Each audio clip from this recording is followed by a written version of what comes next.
round three, Alvin, this brand new, this Christmas movie just dropped on Netflix called Carry On. It is starring Taron Egerton, Jason Bateman, Sofia Carson, and this movie is directed by Jamu College Sarah. And when I saw this movie was coming on Netflix, I had really high expectations, especially this movie. It is getting quite a high review from everyone. Everyone is praising this movie. This is one of those like a thriller slash like kind of like a mystery movie. So in this movie, you see this mysterious traveler when out of nowhere, he asks this TSA agent played by Taron Egerton to pass through this package, and this package is really dangerous. And basically in this movie, Jason Bateman, who is this mysterious passenger, he threatened Taron Egerton to pass through this package, otherwise he will kill his girlfriend, who is also happened to be pregnant in this movie, played by Sofia Carson. And of course from there on, all this tension between Taron Egerton and Jason Bateman. So this movie's first act is quite tension filled, honestly.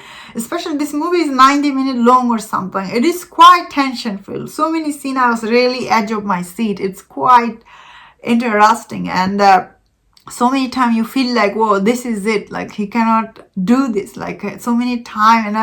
And you feel like Taron Egerton in his position, he will just let this package go, but of course he doesn't. That is the story. This is, I think, before even this movie came out, Taron Egerton, he was saying this is a Die Hard style Christmas movie coming to Netflix. So I don't know if it's it definitely does feel like kind of like a Die Hard style Christmas movie.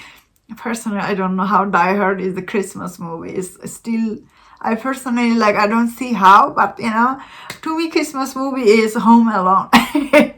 That's something I like watching. It's a classic Christmas movie. So do I think this was a classic Christmas movie? I think for time being, maybe it's not. But it does have Christmas theme, all this flight is going to fly on Christmas Eve. A lot of time this movie tried to stress this part out. Even though this year it might not feel like it is a Christmas movie, I feel like later years it might be.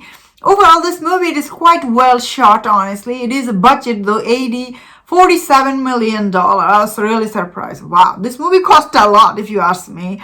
Because this movie just took place in one place, LAX. So if you ever been to LAX, wow, one of the busiest airports, it has 10 terminals. So I think this movie did capture the feel to it. But I don't think this movie though, because LAX, even normal days, it's so busy. All the terminals are so busy. So I don't think personally this movie captured that busyness in LAX. But I think this movie still captured the spirit of how it's like for these TSA agents. I was watching this movie and thinking about often these TSA agents, they're really nice, honestly. They let you go, they're not that strict because they have other machine to detect stuff. It's not just them. That being said, I do want to say this movie does have a lot of plot holes, I feel like you cannot ignore when you are watching it.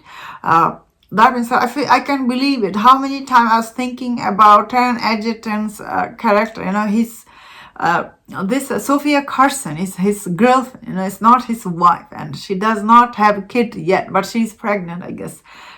But he was willing to give up this 270 passengers for just this, Sofia Carson's character. It was really hard to believe in real life. If I was in that position, I don't think I would have done that. You're putting a lot of people's life in danger, and why didn't you just tell other people? That means how is that TSA officer, he's just talking to himself, nobody suspect, he might be talking on earphone or something. Yeah, all those things, it does have a lot of plot holes, but it is not enough plot holes to ruin your watching experience, honestly. I think overall this movie, it was quite entertaining, and Taron Egerton is actually quite good in this movie. But I think he really tried too hard to sell his relationship with Sofia Carson. I did not buy their relationship for some reason. Maybe because that's his girlfriend threw me off or something. If it was his wife and kids, I think I would have believed. Especially the guy who, Jason, right? His family is supposed to be kidnapped. Instead of that, it's Taron Egerton and his family. Yeah, this movie is honestly, it is still quite entertaining. It's just my little nitpicking. I think most people who will watch this movie on Netflix, they will not have any complaint on this. But I do see this movie is getting a little bit low rating on IMDb. Like it's sitting on 6. Because as I said, it does have a lot of plot holes. When you watch it, you are like, wow.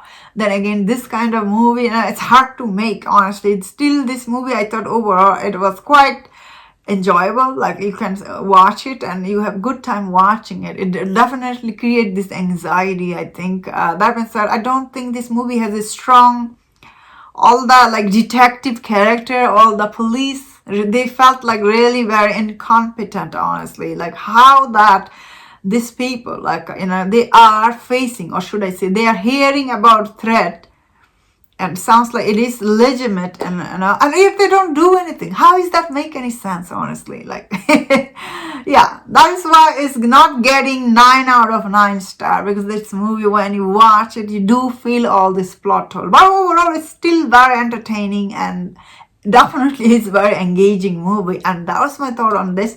Let me know in the comment, what do you think about this movie? If you enjoyed about this review, don't do other reviews on other movies. If you enjoyed this, please subscribe, and I'll see you next time. Please take care.